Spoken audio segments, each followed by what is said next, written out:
The movie begins by showing a middle-aged man, Jocelyn, checking his personal data before taking a business trip. Jocelyn was a successful businessman who owned a sports shoe manufacturing company in Paris. His company was one of the largest in the world, making him known as a millionaire. As a director, Jocelyn was often seen chairing meetings with his employees and colleagues to discuss the development of his business. Unfortunately, he was known as a perverted man who liked to seduce many beautiful women. Jocelyn had a friend who worked as a doctor, Max. One day, when Jocelyn was having lunch with Max at a restaurant, he got word that his mother had died. He did not look so sad about his mother's death, and he casually told Max that his mother had died.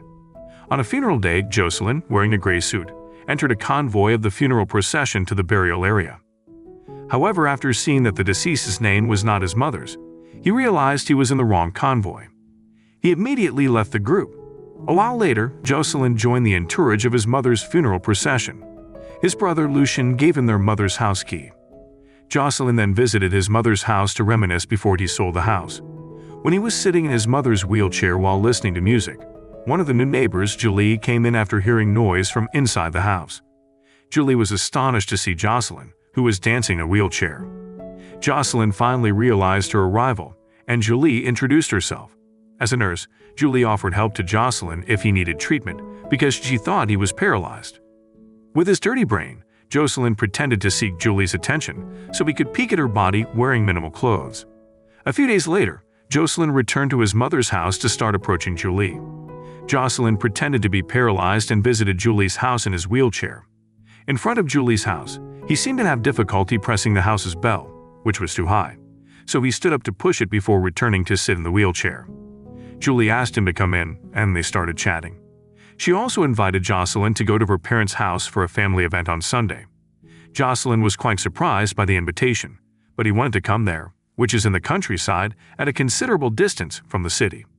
On Sunday, Jocelyn drove his sports car to Julie's parents' house. Due to his very narrow car space, he disassembled the wheelchair before being placed in the trunk. To avoid his cover, Jocelyn stopped at a crossroads far enough from the intended address to assemble a wheelchair and started acting in it. An old man not far from the intersection was astonished at what Jocelyn was doing. At Julie's parents' house, a small dog barked at Jocelyn. Julie came to drive the dog away and help him meet with her family. Everyone seemed to warmly welcome Jocelyn's arrival. Shortly after, Jocelyn, who had gathered at the outdoor dining table, was surprised to see Julie's older sister, Florence, who was paralyzed and had to be in a wheelchair. Jocelyn and Florence finally got acquainted, and they had a chat after the meal. Florence told him that she was a tennis pro and an international violinist. Jocelyn did not believe her story because he thought that Florence's paralyzed state did not allow her to carry out the activity. The following day, Julie came to Jocelyn's mother's house. Unfortunately, she didn't meet Jocelyn there. She just met Lucien. Both seemed chatty, and Julie asked why Jocelyn had paralysis. Lucien needed clarification about answering the question. He tried to shift the topic so Jocelyn's lies were not revealed. One day, Jocelyn exercised and returned to his office to change and work. While changing clothes, Marie, his assistant, suddenly told him that a guest kept pushing in. Instead, the guest had been in front of his room. Jocelyn seemed panicked as he heard Florence's voice. He had not finished changing his clothes and immediately sat down on the table to cover up his lies as someone paralyzed. Florence revealed that she stopped by Jocelyn's office because she was going to a tennis court game around his office at night. She invited Jocelyn to watch her play. At night, Jocelyn went to see Florence playing tennis from the room above the court. He could still enjoy her game without pretending to be in a wheelchair. Watching Florence playing tennis, Jocelyn was amazed by her skills and did not expect people with disabilities like her were able to play tennis so skillfully. After watching Florence's game, Jocelyn went home. When he got to the hallway, he accidentally saw Florence, so he tried to hide. Luckily, Florence had not seen him, and there was a wheelchair not far from him. So Jocelyn immediately sat in the wheelchair to say hello to her. Florence was quite surprised because the wheelchair Jocelyn was wearing was her wheelchair. Jocelyn immediately reasoned that his wheelchair was left on the balcony. The following day, Mary came to Florence's house to return the wheelchair previously used by Jocelyn. Looks like Florence was very friendly and said hello to her. When Marie returned to the office, she told Jocelyn that Florence would perform in a music show in Prague on the same date as the meeting he would do in the city. She suggested that Jocelyn come to the music show and tell Florence the truth. Marie thought that Florence was not a stupid woman and not easily fooled. Sometime later, Jocelyn had been in Prague to take care of his business. He also came to the location where Florence was going to perform music. Upon arrival at the building, Jocelyn asked the receptionist to provide a wheelchair for him. Unfortunately, due to language constraints, Jocelyn did not get a wheelchair but an electric scooter. He was forced to use it while watching Florence's music from the balcony. Unexpectedly, it turned out that Florence then performed as the leading violinist, making Jocelyn even more amazed by her. After the show, Jocelyn and Florence enjoyed dinner in a restaurant and spent the night chatting, and they seemed to get closer. Florence then invited Jocelyn to stop by her hotel room. Jocelyn gladly accepted her invitation. However, when he reached the front of Florence's room, he changed his mind and decided to leave. After returning to Paris, Jocelyn kept thinking about Florence, so he decided to call her. He then invited Florence to come to his house on Sunday night. Florence seemed happy with it, and she accepted the invitation. When Sunday night came, Florence fulfilled Jocelyn's invitation. Florence was quite surprised that Jocelyn had decorated his house with candles as a romantic surprise for her. She looked pleased that night. Apparently, Jocelyn's primary purpose in inviting Florence to his house was to admit to his mistake of lying to her, that he had suffered paralysis. When Florence played the piano, Jocelyn tried to stand behind her and would tell her the truth. However, he found it very difficult. When she looked at him, Jocelyn again sat in his wheelchair. Even until dinner, Jocelyn still chose to use his wheelchair. Florence then told the story of her ex-boyfriend, who once lied to her, so they broke up. Florence revealed that she hated dishonest people and lied to her.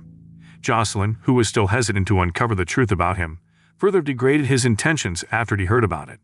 He forgot his purpose in telling the truth and returned to surprise Florence. Jocelyn had deliberately arranged the dining table above the pool and slowly lowered the support board, so they entered the pool to make out until morning. Time passed, and the relationship between Jocelyn and Florence became so serious. Florence wanted to know more about Jocelyn's friends. Finally, she invited Jocelyn and his friends to have dinner. Jocelyn then brought Max and Marie to be introduced to Florence. At the dinner party, Jocelyn felt uneasy because he was afraid that his friends would say things he had been hiding about his ability to walk. Several times, Jocelyn did strange things so his friends wouldn't talk too much with Florence. On the other hand, Lucien, who turned out to be interested in Julie, went to her house while carrying a bouquet of flowers. As the two chatted, Lucien finally told her about his brother being able to walk. Julie seemed angry with Jocelyn, so she went to see him at a cafe.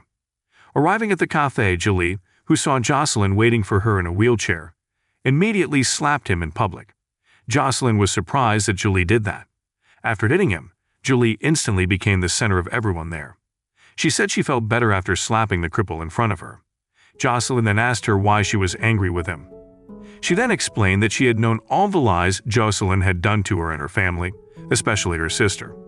Julie knew Jocelyn wasn't paralyzed, and he just pretended all this time. She asked Jocelyn to confess all his lies to Florence.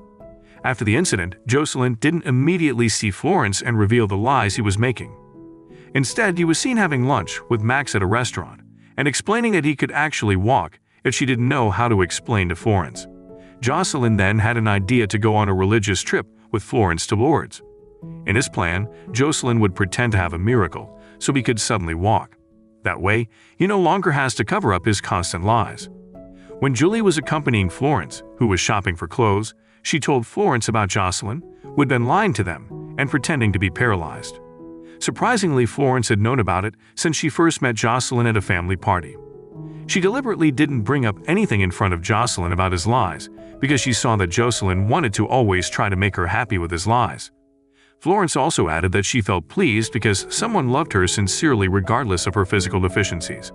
A few days later, Florence, Jocelyn, and his friends visited Lourdes for a religious tour. While at a souvenir shop, Jocelyn met a pastor who suddenly invited him to come to church. Jocelyn and his group then followed the pastor to a church. Arriving in front of the church gate, the pastor appointed Jocelyn to go with him into the church. Although confused by what the pastor would do to him, Jocelyn followed him into the church. Inside the church, the pastor looked hurriedly towards a room. He didn't even care if he kicked a stick from an old man visiting the church. The pastor then spoke to Jocelyn and offered him cooperation. The pastor turned out to have known that Jocelyn was not paralyzed, so he asked Jocelyn to leave the church while walking so the visitors could increasingly believe in the miracles that the church could do. Jocelyn was quite surprised by the pastor's request. Although it could be helpful to Jocelyn to show that he could walk back to his original plan of going on a religious excursion with Florence, he eventually abandoned the intention. He chose to reject the pastor's request. Before leaving the church, Jocelyn wondered how the pastor discovered he wasn't paralyzed. The pastor explained that he could distinguish paralyzed and unparalyzed people from their shoes. A person not paralyzed will have more worn shoes as they are often worn. Finally, Jocelyn left the church by still pretending to be paralyzed. On the other hand, Florence began to be annoyed by Jocelyn's behavior, which continued to cover up his lies. Marie, who had long asked Jocelyn to tell the truth in front of Florence, was also annoyed by Jocelyn's attitude. Even so, Jocelyn was still reluctant to admit that he could walk. When Jocelyn's entourage went to the supermarket to buy some food and drinks, Florence was upset and went alone until she realized she had been on the highway and was almost hit by a truck. Jocelyn, who was not far from there, immediately ran to stop her wheelchair and save her. That's when Jocelyn couldn't avoid it and was forced to admit all his lies during this time. Florence was getting disappointed with Jocelyn because he never told her the truth. After the incident, Florence and Jocelyn's friends decided to leave him in Lourdes so that Jocelyn could introspect himself. Jocelyn felt guilty for all the people he had lied to all along. He went through his days with regret and seemed to daydream a lot. To redeem his guilt, Jocelyn proposed an innovation in sports shoes for athletes with disabilities. One day, Jocelyn solidified his heart to see Florence. It was a long enough journey for him to apologize to the woman he loved. However, after Jocelyn learned that Florence had gone with a group on a bus, he immediately pursued them until he finally stopped the bus. He then got on the bus and went to Florence to apologize for his mistake. He was curious to know if Florence had accepted his apology. After apologizing, he got off the bus and went home. Jocelyn tried to change himself for the better. He appeared to be taking part in a marathon run. Jocelyn was getting exhausted in the middle of the race, so he stopped. Without him noticing, Florence, who was in a wheelchair, came to greet him. He seemed surprised and happy that he could meet the woman he loved again. During the meeting, Jocelyn discovers that Florence has forgiven him, relieving him. The movie ended by showing an exhausted Jocelyn, who finally continued his marathon run on Florence's lap in a wheelchair. He was grateful that he had returned with his adorable woman. The moral that can be learned from this movie is that honesty in a relationship is essential. The longer a lie is kept, the harder it is to uncover.